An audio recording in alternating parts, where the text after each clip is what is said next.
যে চ্যাপ্টারটা শুরু করব এসেনশিয়াল ইলেকট্রোলাইটস শব্দটার মধ্যে কিন্তু খুব গুরুত্বপূর্ণ দুটি ইনফরমেশন আছে, that is electrolyte and which are very essential. So we will discuss about our electrolytes and which are very essential for our body. Without these electrolytes, body cannot run for a second. So electrolytes means, what do we know about electrolytes? Electrolytes are the minerals, such as whenever we think about electrolytes, first term comes to our mind is sodium chloride, that is regularly using in our kitchen. So sodium chloride, that is also electrolyte, and others. There are a lot of electrolytes in our body, such as sodium, potassium, calcium, magnesium, chloride, phosphate, bicarbonate. So these are electrolytes which are present in our blood and in our body fluid. And these electrolytes all have electric charges. Someone carry 1 plus charge, someone carry 2 plus charge, someone carries negative charge too. Can you tell me which are the negative charges electrolytes? Can anyone tell? এবং dissolved condition, not suspended, so dissolved condition. And it maintains the acidity of the blood, that means pH. It maintains the pH, it coordinates the muscle functions and all other important processes in our body. Whenever you go to the hot weather, you feel some sweating in your body. Your skin becomes sweat and we feel thirsty. And in this sweating, you will see sometimes, if you have any taste, if anyone tested this one, you will see it tastes like salt. Have you ever tasted your sweat? When you are sweating, electrolytes comes out from your body, and these electrolytes are actually acid, base and salts. These are formed as acids or base, or they maintain a salt. Some essential electrolytes are that we will discuss in our lecture: sodium, potassium, calcium, magnesium, phosphorus and chloride. These are very much essential. Apart from them, bicarbonate ion is also very important, so we may discuss about bicarbonate ion too. So these are the common electrolytes present in our body. As we already told you that the total body water content is about 60% of the body weight. So if you are 50 kilogram weight, then you have 30 kg of water in your body.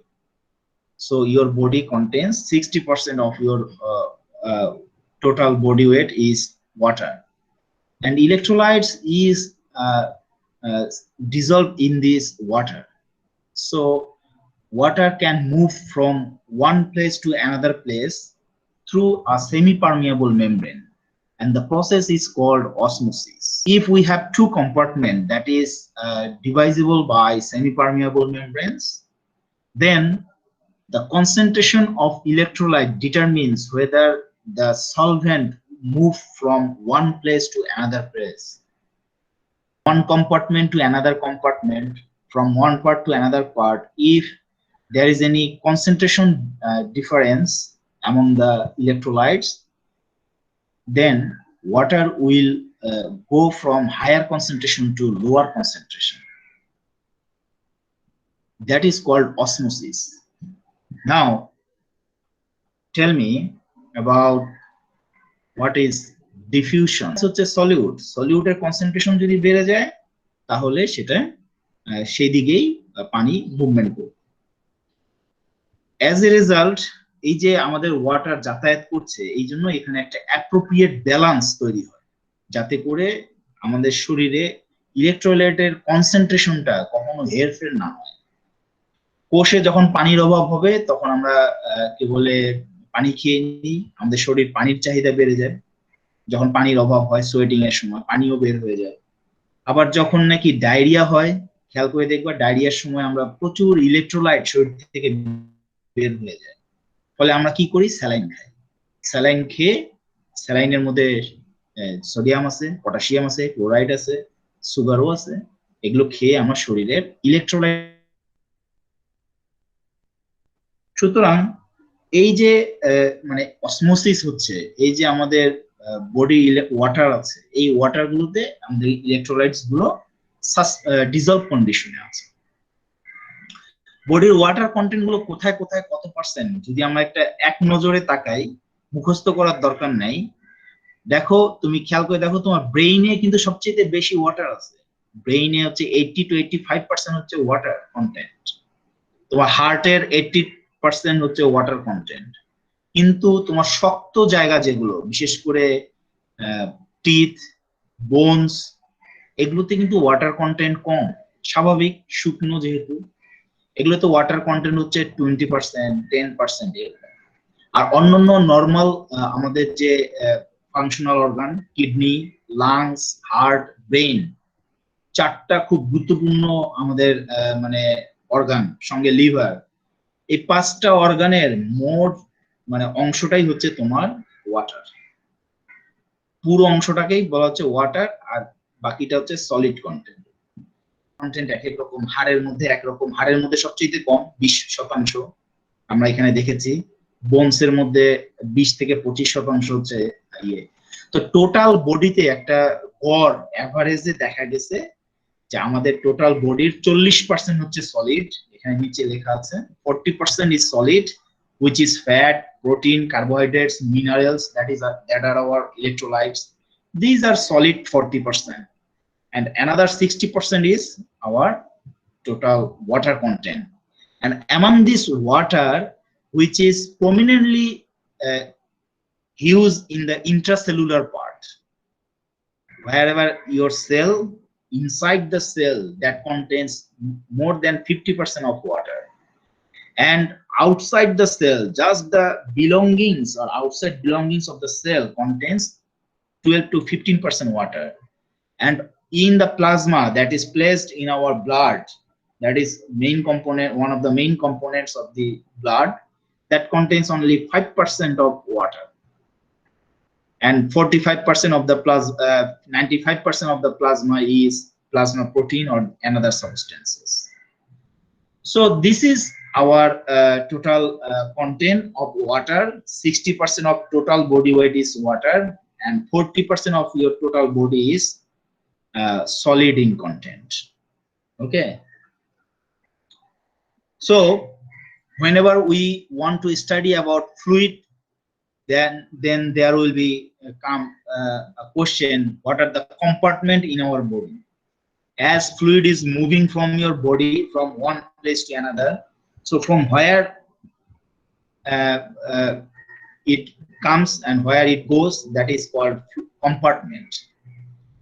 এবং আমাদের শরীরে এই compartment আছে দুটো, that is one is intracellular fluid compartment, that means inside the cell, and that is surrounded by a membrane, cell membrane. Each cell is surrounded by a membrane, so that is called intracellular fluid. And extracellular fluid contains two kinds of portion.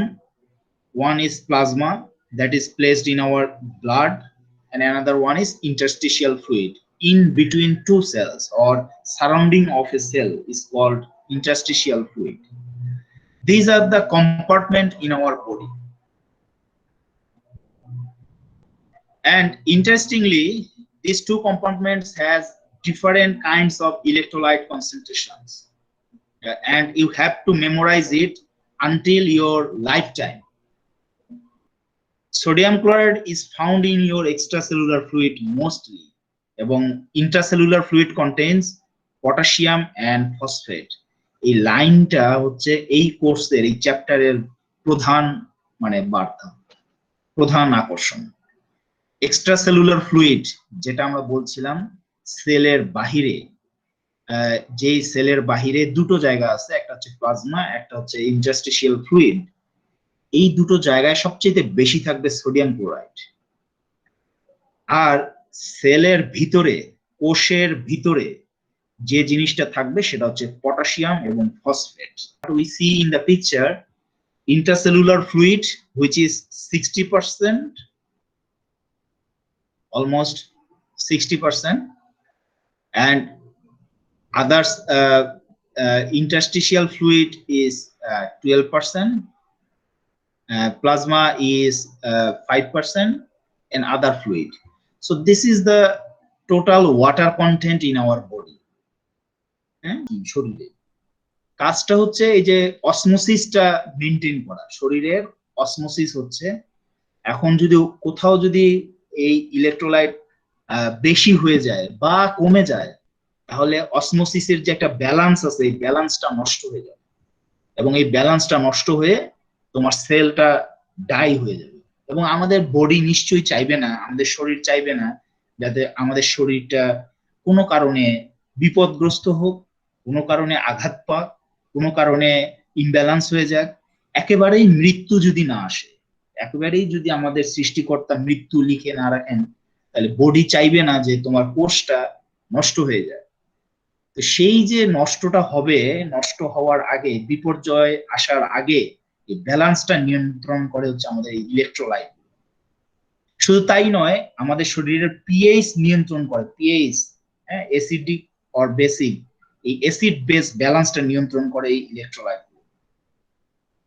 আমাদের শরীরের যত function হচ্ছে, এই যে আমি কথা বলছি, আমি নড়াচড়া করছি, আমি কি বলে বিভিন্ন ধরনের শেখানোর কথা, আমাদের শরীরের এই যে কর্মকাণ্ডগুলো ঘটছে এগুলো যে ইম্পালস বা যে সিগন্যালের মাধ্যমে সংগঠিত হচ্ছে, সিগন্যালটাকে বলা হচ্ছে অ্যাকশন পটেনশিয়াল।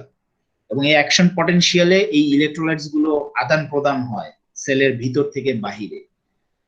সেটার ঘটনাটা এই ইলেকট্রোলাইটস কে ঘিরেই ঘটে।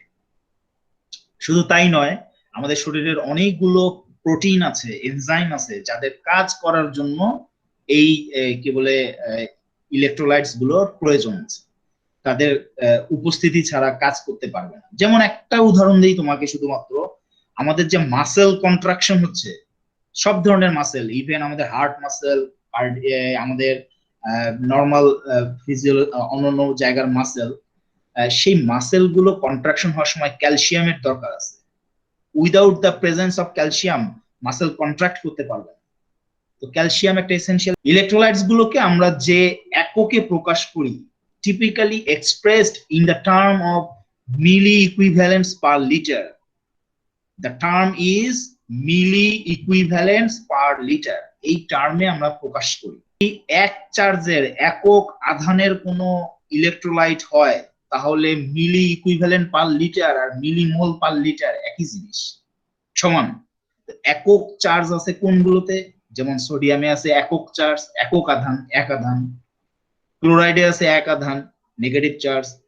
পটাশিয়ামে আছে, বাইকার্বনেটে আছে, এগুলো হচ্ছে একক আধানের চার্জ। আর যদি মানে ডাবল মানে চার্জ থাকে কোথাও, সেটা যদি পজিটিভ হোক বা নেগেটিভ হোক, তাহলে সেখানে মিলিমোল পার লিটার হওয়ার সময় 2 দিয়ে গুণ দিতে হবে। যেমন ক্যালসিয়াম, ফসফেট, এগুলো হচ্ছে চার্জ হচ্ছে 2-, এই জন্য মিলিমোল পার লিটারে যখন কনভার্সনটা করেছে তখন 2 দিয়ে গুণ দিয়ে দিয়েছে।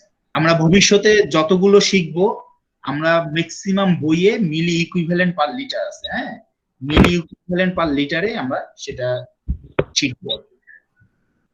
আমরা এখানে একটু চার্ট দেখি, এক একটা আয়ন সম্পর্কে বলবো এবং সেই আয়নটার কনসেন্ট্রেশন কোন জায়গায় বেশি, কোন জায়গায় কত, এবং তার ফাংশনটা কি, এবং তার অভাবে কোন রোগটা হয় সেটা একটু আমরা আলোচনা করব। আমরা এখানে প্রথমেই যে আয়নটা সম্পর্কে বলছি সেটা হচ্ছে সোডিয়াম আয়ন। এবং সোডিয়াম আয়নে আমরা দেখতে পাচ্ছি এক্সট্রা সেলুলার ফ্লুইডের দুটো কম্পার্টমেন্ট আছে, একটা প্লাজমা, একটা ইন্টারস্টিশিয়াল ফ্লুইড। প্লাজমাতে হচ্ছে 142 মিলি ইকুইভ্যালেন্ট পার লিটার থাকে, আর ইন্টারস্টিশিয়াল ফ্লুইডে থাকে 145, আর ইন্টারসেলুলার ফ্লুইডে আছে 10 মিলি ইকুইভ্যালেন্ট পার লিটার। তাহলে আমরা যে একটু আগে বলেছিলাম সবাইকে জানার জন্য যে সোডিয়াম ক্লোরাইড এক্সট্রা সেলুলার ফ্লুইডে বেশি থাকে, এটাও দেখো, ইয়েস, এক্সট্রা সেলুলার ফ্লুইডের দুটো জায়গা, দুটোতেই অনেক বেশি কম্পেয়ার টু ইন্ট্রাসেলুলার ফ্লুইড। এর কাজ হচ্ছে ইম্পালস ট্রান্সমিশন করা, অ্যাকশন পটেনশিয়াল ডেভেলপ করা, মাসেল কন্ট্রাকশন করা, ফ্লুইড ইলেকট্রোলাইট ব্যালেন্স নিয়ন্ত্রণ করা, অ্যাসিড বেস ব্যালেন্স নিয়ন্ত্রণ করা, অসমোটিক প্রেসার নিয়ন্ত্রণ করা, টোটাল অসমোটিক প্রেসার আমাদের শরীরের সোডিয়াম দিয়ে মোটামুটি সেটা নিয়ন্ত্রণ হয়। এই জন্য দেখবা আমরা যখন স্যালাইন ইনটেক করি তখন 0.9% সোডিয়াম ক্লোরাইডটাকে আমরা সবসময় প্রেফার করি, এবং 0.9% সোডিয়াম ক্লোরাইড হচ্ছে same osmotic pressure to our body. আমরা যদি বাহিরে একটা সলিউশন তৈরি করি যেখানে 0.9% সোডিয়াম ক্লোরাইড আছে, সেটার যে অসমোটিক প্রেসার আমাদের বডি ভলিউমের ফ্লুইডেরও অসমোটিক প্রেসার সেম হবে, এবং এটা দিচ্ছে হচ্ছে সোডিয়াম দিয়ে। এটার অভাবে কি হবে? ডিহাইড্রেশন হবে। আমরা যখন দৌড়াই, আমরা যখন কাজ করি, আমরা খেলাধুলা করি, আমাদের ডিহাইড্রেশন হয়, পানি বের হয়ে যায়, সঙ্গে সোডিয়াম বের হয়ে যায়। এই জন্য যখন এটা মুখে লেগে যায় কোনো কারণে, ঠোঁটে বা জিহ্বায়, তাহলে আমরা সল্টি টেস্ট পাই সোডিয়ামের কারণে, এবং এটা ডিহাইড্রেশন দেখা দেয় এবং মানুষটা মারাও যেতে পারে যে কোনো সময়। সুতরাং এক্সেসিভ ডিহাইড্রেশন গিভস শক এবং আলটিমেটলি ডেথ হয়ে যেতে পারে। এর অভাবে অ্যাসিডোসিস হবে, কারণ সোডিয়াম হচ্ছে অ্যালকালি ইন নেচার। আমরা এটা ইন্টারমিডিয়েট কি বলে ইনঅর্গানিক ফার্মেসি 1-এ বলেছি, এটা হচ্ছে অ্যালকালি, এবং যেহেতু অ্যালকালির অভাব হলে অ্যাসিড তৈরি হয়ে যাবে, বেশি অ্যাসিডোসিস তৈরি হবে। ঠিক আছে। পটাশিয়ামের ক্ষেত্রে দেখো আমরা বলেছি পটাশিয়াম ইন্ট্রাসেলুলার ফ্লুইডে বেশি থাকে। কথাটা কি আমি ভুল বলেছি? না স্যার। এখানে দেখো এক্সট্রাসেলুলার ফ্লুইডে পটাশিয়ামের কনসেন্ট্রেশন হচ্ছে 4, প্লাজমাতে ইন্টারস্টিশিয়াল ফ্লুইডে 4, আর ইন্ট্রাসেলুলার ফ্লুইডে 160। সুতরাং ইন্ট্রাসেলুলার ফ্লুইডে পটাশিয়ামের কনসেন্ট্রেশন অনেক বেশি। আর একটা নার্ভের রেস্টিং পটেনশিয়াল মেমব্রেন নির্ধারিত হয় পটাশিয়াম দিয়ে, এবং আমাদের নর্মাল অ্যাকশন পটেনশিয়াল, আমি জানি তোমরা ভুলে গেছো, ডোন্ট ওয়ারি, ভুলে গেলে সেটা আবার আরেকবার রিপিট করা যায়। তো আমরা যখন একটা ইম্পালস জেনারেট হয় এবং সেটা যখন এক জায়গা থেকে আরেক জায়গায় যায়, তো সেটা যাওয়ার জন্য এক সেল থেকে এক নার্ভ থেকে আরেক নার্ভে যাওয়ার সময় এই রেস্টিং মেমব্রেন পটেনশিয়ালকে ডিপোলারাইজেশন করতে হয়। তো ডিপোলারাইজেশন করার আগে পটাশিয়ামের উপস্থিতির কারণে এটা -90 মিলিভোল্টে থাকে, এবং সেটা আলটিমেটলি কি বলে +60 মিলিভোল্টে আসে, আবার রিপোলারাইজেশনের সময় -110 মিলিভোল্টে যায়। তো এই যে রেস্টিং মেমব্রেন পটেনশিয়াল, নরমালি যখন কাজ করছো না, তুমি শরীর কোনো কাজ করবে না, তখন যে মেমব্রেন পটেনশিয়াল সেটা হচ্ছে পটাশিয়াম সেটা প্রদান করে। ইম্পালস ট্রান্সমিশন আছে, ইন্টারসেলুলার ভলিউম মেনটেন করা, অ্যাসিড বেস মেনটেন করা, এগুলো সব কাজ হচ্ছে পটাশিয়াম। ঠিক আছে।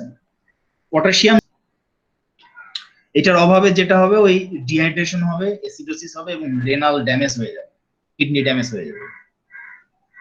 আমাদের আরেকটা গুরুত্বপূর্ণ আয়ন হচ্ছে ক্যালসিয়াম। ক্যালসিয়াম এক্সট্রাসেলুলার ফ্লুইডে 5, ইন্টারসেলুলার ফ্লুইডে 3, এক্সট্রাসেলুলার ফ্লুইডে ইন্টারস্টিশিয়াল ফ্লুইডে 3, এবং ইন্টারসেলুলার ফ্লুইডে 0.2 মিলি ইকুইভ্যালেন্ট পার লিটার থাকে। এটা আমাদের কি বলে বোনস এবং টিথ তৈরিতে সহায়তা করে, ব্লাড ক্লটিং এ কাজ করে। ক্যালসিয়াম একটা গুরুত্বপূর্ণ ব্লাড ক্লটিং ফ্যাক্টর 4 হচ্ছে ক্যালসিয়াম। আর সেল মেমব্রেন পারমিয়াবিলিটি নির্ধারণে আমাদের ক্যালসিয়াম কাজ করে। মাসেল কন্ট্রাকশন রিল্যাক্সেশনে ক্যালসিয়াম কাজ করে। তো এগুলো হচ্ছে ক্যালসিয়ামের কাজ। যদি ক্যালসিয়াম অভাব হয় তাহলে রিকেটস রোগ হয়, ছোটবেলা থেকে আমরা জেনে এসেছি রিকেটস রোগ হয়, গ্রোথ কমে যায়, অ্যাডাল্টদের অস্টিওপোরোসিস হয়। অস্টিওপোরোসিস মানে হচ্ছে হাড় ক্ষয় রোগ। বয়স্কদের হাড় ক্ষয় হয়, তোমার হাড় গঠনে ক্যালসিয়াম ব্যবহৃত হয়। এই জিনিসটা সাধারণ মানুষও জানে, কিন্তু সাধারণ মানুষ অস্টিওপোরোসিস টার্মটা জানে না, সাধারণ মানুষ এসেনশিয়াল ইলেকট্রোলাইট জানে না। That is the difference between the general people and the pharmacist. You are going to be a pharmacist, so you have to learn these terminologies. You have to learn what is calcium, what is the concentration of calcium in extracellular fluid as well as intracellular fluid, what its importance. That comes from your inorganic pharmacy 2 class. So that is so important. তো এই জিনিসগুলো আমরা জানবো, এগুলো আমরা আমাদের প্রাত্যহিক জীবনে, আমাদের ভবিষ্যতেও কাজে লাগবে, প্রফেশনাল লাইফে, আমাদের নিজেদের জীবনে কাজে লাগবে। তো এই বিষয়গুলো আমরা এখানে শিখতে এসেছি।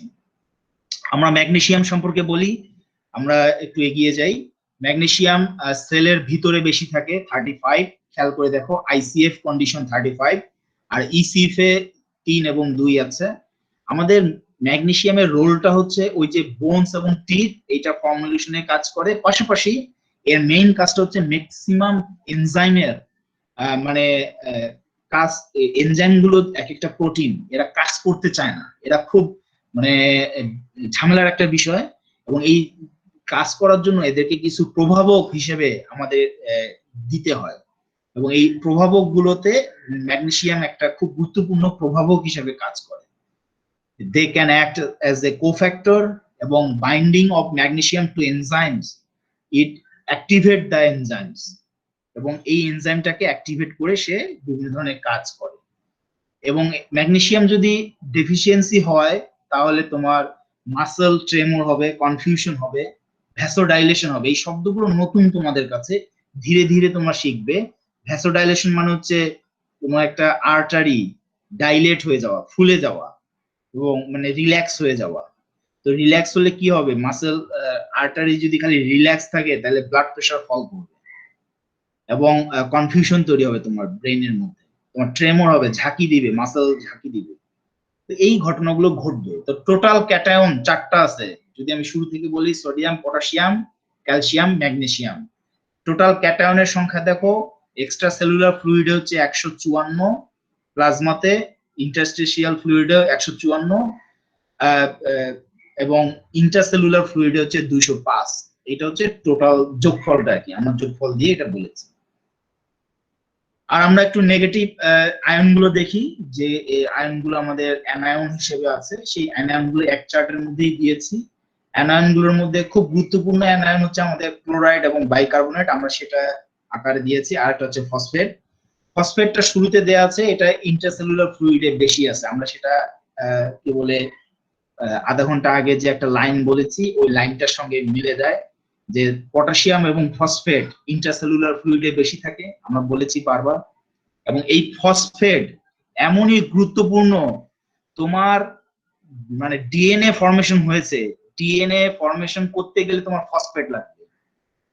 হ্যাঁ, আমরা ডিএনএ নিউক্লিওটাইড এবং নিউক্লিওসাইড এগুলো শব্দ কি শুনেছো কখনো, এই টার্মগুলো? জি স্যার। এগুলো ফর্ম করতে গেলে একটা নিউক্লিওটাইড ফর্ম করতে গেলে তোমার ফসফেট লাগবে। উইদাউট অ্যাডিশন অফ ফসফেট কোনো নিউক্লিওটাইড ফর্মেশন হবে না। আমরা জানি যে আমাদের শক্তির আধার হচ্ছে এডিনোসিন ট্রাইফসফেট, নাম শুনেছো শক্তির আধার? জি স্যার। মাইটোকন্ড্রিয়াতে তৈরি হয়, এই এটিপি তে ফসফেট আছে, এডিনোসিন ট্রাইফসফেট, এই ফসফেটটাও তোমার এখান থেকেই আসছে। এই যে আমাদের কি বলে যত হাড় গঠন হয়েছে, হাড়ে তো শুধু ক্যালসিয়াম নাই, ক্যালসিয়াম যে ফর্মে আছে সেটা হচ্ছে ক্যালসিয়াম ফসফেট, এই ফসফেট ফর্মে আছে। সুতরাং ফসফেটও তোমাকে খেতে হবে, তোমার ফসফেটের ব্যালেন্সও মেনটেন করতে হবে শরীরে। তো এইটা ইন্ট্রাসেলুলার ফ্লুইডে ফসফেটটা থাকে, এবং সেটার মাধ্যমে এটা ইন্ট্রাসেলুলার ডিএনএ আছে, আর ডিএনএ মানেই phosphate, phosphate backbone, double helix ব্যাকবোনটা তৈরি হয়েছে ফসফেট দিয়েই। সুতরাং সেই জিনিসগুলো আমরা এখানে জানছি। আর এই ফসফেট যদি অভাব হয় ওই একই জিনিস হবে, ওই তোমার হাড় ক্ষয় রোগ হবে, তারপরে কার্ডিয়াক অ্যারিথমিয়া হবে, তোমার হার্ট মাসেল পাম্পিং বন্ধ হয়ে যাবে। আমাদের নেক্সট ইম্পর্টেন্ট একটা অ্যানায়ন হচ্ছে ক্লোরাইড। ক্লোরাইড আমরা বলেছি এক্সট্রা সেলুলার ফ্লুইডে বেশি, সোডিয়াম ক্লোরাইড আমরা বলেছি। এক্সট্রা সেলুলার ফ্লুইডের কনসেন্ট্রেশনটা আমরা দেখতে পাচ্ছি 103 এবং 115, আর ইন্ট্রাসেলুলারে 2, এবং এটা অ্যাসিড বেস ব্যালেন্স নিয়ন্ত্রণ করে আমাদের শরীরে। শুধু তাই নয়, ক্লোরাইড আয়নের আরেকটা গুরুত্বপূর্ণ মানে ইয়ে হচ্ছে কাজ হচ্ছে আমাদের স্টোমাকে অ্যাসিড সিক্রেশন। এখন এই HCl টা এতটাই ইম্পর্টেন্ট যে তোমার পেটের মধ্যে এই HCl তোমার যতগুলো খাবার আছে এই খাবারগুলোকে একটা মন্ড আকারে, কাইম আকারে তাদেরকে হেল্প করছে, তাদেরকে ডাইজেশনে হেল্প করছে। So that is the importance of chloride. Chloride শুধু অ্যাসিড বেস ব্যালেন্স নিয়ন্ত্রণ করছে তাই নয়, তোমার খাবার এই পুষ্টি সালফার আছে, সালফার আমাদের গুরুত্বপূর্ণ একটা অ্যানাদার প্রোটিন, মানে ইলেকট্রোলাইটস। এবং এই ইলেকট্রোলাইটসটা খুব গুরুত্বপূর্ণ এই কারণে যে আমাদের বডি মাসল এই ফরমেশন, এই প্রোটিন গুলোতে অনেক সময় সিস্টিন অ্যামাইনো অ্যাসিড আছে। নাম শুনেছো কখনো সিস্টিন অ্যামাইনো অ্যাসিড? জি স্যার। না স্যার, আমি শুনিনি স্যার। না শুনে থাকলে সমস্যা নাই, এটা বায়োকেমিস্ট্রিতে শিখবে। আমাদের শরীরের যে প্রোটিন গুলো আছে, এই প্রোটিন সবগুলোই প্রোটিন দিয়ে তৈরি। এই প্রোটিনের মধ্যে 20টা অ্যামাইনো অ্যাসিড থাকে, 20 ধরনের। তার মধ্যে একটা অ্যামাইনো অ্যাসিড হচ্ছে সিস্টিন, এবং এই সিস্টিন অ্যামাইনো অ্যাসিডে সালফার অ্যাটম আছে। আমরা সামনের দিনে যখন এটা দেখবো, কি বলে বায়োকেমিস্ট্রিতে পড়বো, তখন এই অ্যামাইনো অ্যাসিড সম্পর্কে আমাদের আসবে, এবং তখন তোমরা দেখবে যে প্রোটিন তৈরিতে এই সিস্টিন অ্যামাইনো অ্যাসিড ব্যবহার হয়, এবং এই সিস্টিন অ্যামাইনো অ্যাসিডটা কন্টেন্টে সালফার আছে, সালফার ছাড়া এটা তৈরি হবে না। তো সুতরাং সালফার আমার শরীরে লাগছেই, তবে খুব অল্প পরিমাণে দরকার হয়। তো খুব অল্প পরিমাণে দরকার হয় বিধায় দেখো শরীরে এর কনসেন্ট্রেশনটা খুবই মানে নেগলিজিবল থাকে, অল্প পরিমাণে আমরা নিই। সালফার বেশি পরিমাণে নিলে কিন্তু শরীরের জন্য টক্সিক, শরীর মানে হয়ে যাবে। আর একটা গুরুত্বপূর্ণ আয়ন হচ্ছে বাইকার্বনেট, যেটা আমাদের এক্সট্রা সেলুলার ফ্লুইডে বেশি আছে, এবং এটা আমাদের অ্যাসিড বেস ব্যালেন্স নিয়ন্ত্রণ করে, আমাদের শরীরের পিএইচ ব্যালেন্স নিয়ন্ত্রণ করে। এটা আরো দুই একটা ছোটখাটো জিনিস আছে, প্রোটিন আছে, অর্গানিক অ্যাসিড আছে, এরাও ইলেকট্রোলাইট হিসেবে কাজ করে অনেক সময়। তো আমরা এগুলোকে ইলেকট্রোলাইট অনেক সময় বলি না, কিন্তু এরা অ্যানায়ন নেগেটিভ ইন চার্জ, তো এদেরকে আমরা এখানে ক্যালকুলেট করি। তো এই সংখ্যাটা সব মিলিয়ে যোগ দিলে যেটা হয় সেটাও দেখো 154 আর 205। একটু আগে আমাদের একটা ছিল ক্যাটায়নের ক্ষেত্রে, ক্যাটায়নের ক্ষেত্রে ছিল 154 205, অ্যানায়নের ক্ষেত্রেও কিন্তু 154 205। সো এটা একটা ব্যালেন্স আছে। এই ব্যালেন্সটা যদি স্যার, এই সংখ্যাগুলো কি মুখস্থ করা লাগবে? মানে